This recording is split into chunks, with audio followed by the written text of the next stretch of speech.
राधे राधे। आप सभी को देवशयनी एकादशी की ढेर सारी शुभकामनाएं।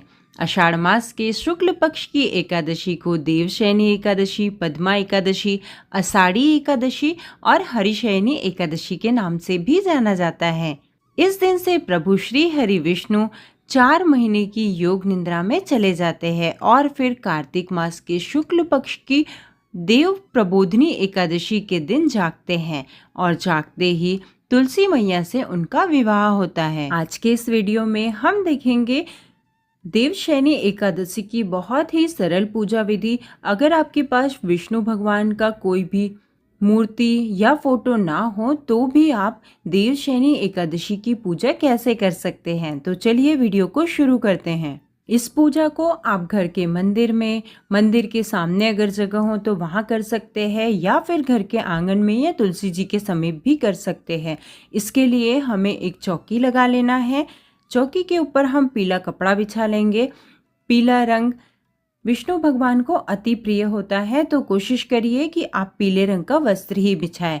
और यहाँ पर मैंने तिल का आसन देते हुए भगवान गणेश की, फिर सुपारी के स्वरूप में भगवान विष्णु की स्थापना कर दी है। साथ ही में लक्ष्मी जी की, भगवान कृष्ण की और भोलेनाथ की स्थापना की है। इस दिन भगवान भोलेनाथ का भी पूजन होता है, क्योंकि 4 महीने की योग निद्रा में जब श्री हरि जाते हैं तो पृथ्वी का पूरा जो भार है वो भगवान भोलेनाथ संभालते हैं। पवित्रता के भाव से सभी पे जल का छींटा लगा देंगे।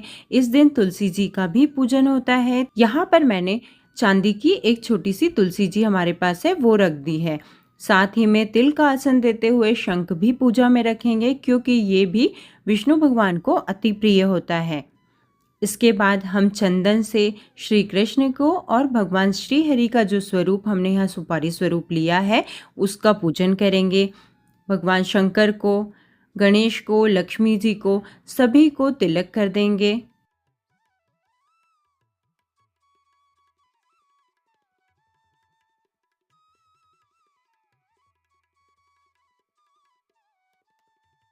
इसके बाद तिल का आसन देते हुए हम दीपक प्रज्वलित करेंगे। यह दीपक हमारी पूजा का साक्षी होगा।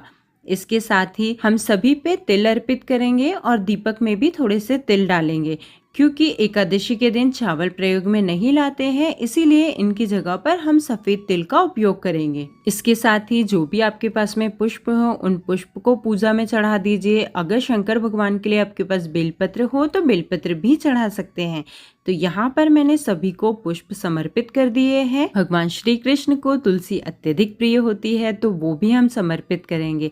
पर ध्यान रहे, एकादशी के दिन ना हम तुलसी को छूते हैं, ना ही हम तुलसी दल तोड़ते हैं। तो आप ये 1 या 2 दिन पहले करके रख सकते हैं। तो यहाँ पर मैंने भगवान श्री कृष्ण को तुलसी दल अर्पित कर दिया है। अब हम भगवान गणेश को भोग लगाएंगे और इनके भोग में हमें तुलसी दल नहीं डालना है, लेकिन भगवान श्री कृष्ण के भोग में हमें तुलसी दल अवश्य डालना है। साथ ही में एक ऋतुफल का भी हम भोग लगाएंगे। देवशयनी एकादशी के दिन तुलसी का और केले के वृक्ष का पूजन करना बहुत अधिक शुभ माना जाता है, तो मैंने बाहर जो हमारी तुलसी रखी थी उसी की पूजा कर ली है। आप चाहे तो चौकी के साथ में तुलसी रख के साथ में पूजा कर सकते हैं। भगवान को धूप दीप दिखाएंगे। एक मैंने जल से भरा हुआ कलश रख लिया है, हाथ में थोड़े से तिल और पुष्प रख के कथा का श्रवण कर लिया है। कथा कंप्लीट होने पे हमें ये अक्षत और पुष्प है वो समर्पित करेंगे श्री हरि के चरणों में। आप कथा का श्रवण कर सकते हैं, कोई नाम जाप कर सकते हैं, बट इस दिन कथा का श्रवण, नाम जाप बहुत अधिक महत्व रखता है। इसके बाद हम धूप दीप दिखाकर बहुत ही सरल भाव से भगवान गणेश की, शिव पार्वती की और भगवान विष्णु की आरती करेंगे।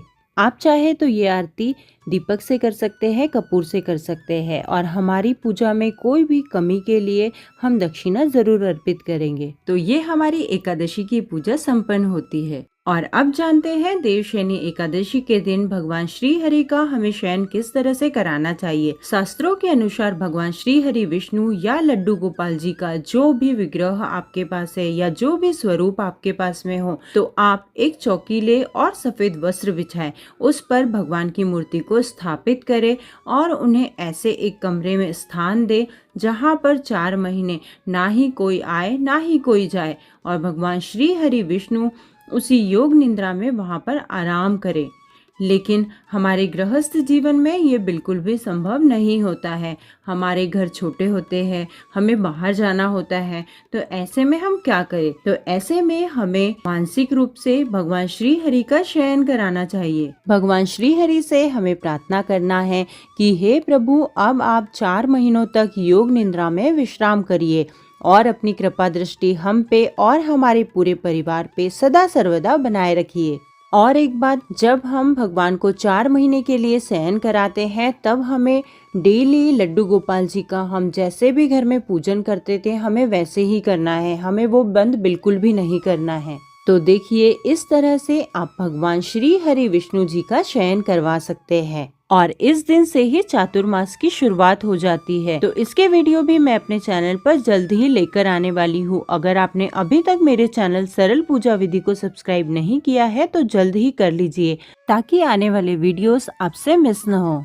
तो देखिए, देवशयनी एकादशी के दिन हमें बढ़ चढ़कर दान करना चाहिए। हो सके तो पीले वस्तुओं का हमें अवश्य ही दान करना चाहिए और इस दिन हमें पीले या सफेद वस्त्र ही पहनने चाहिए। तो ये थी देवशयनी एकादशी की संपूर्ण जानकारी और सरल पूजा विधि। अगर ये वीडियो आपको थोड़ी बहुत भी अच्छी लगी हो और आपके लिए हेल्पफुल हो तो इस वीडियो को लाइक अवश्य करें और कमेंट सेक्शन में जय श्री हरि विष्णु अवश्य लिखें। आपका एक छोटा सा कमेंट हमारी इस मेहनत को सफल बनाता है। साथ ही हमारे चैनल सरल पूजा विधि को अवश्य ही सब्सक्राइब कर दें और बेल आइकन को प्रेस कर दें और इस वीडियो को जितना भी ज़्यादा से ज़्यादा हो सके अपने फ्रेंड्स और फैमिली के साथ में अवश्य ही शेयर करें ताकि वो भी इस सरल तरीके से देवशयनी एकादशी का पूजन अवश्य ही कर सके। जय श्री हरि।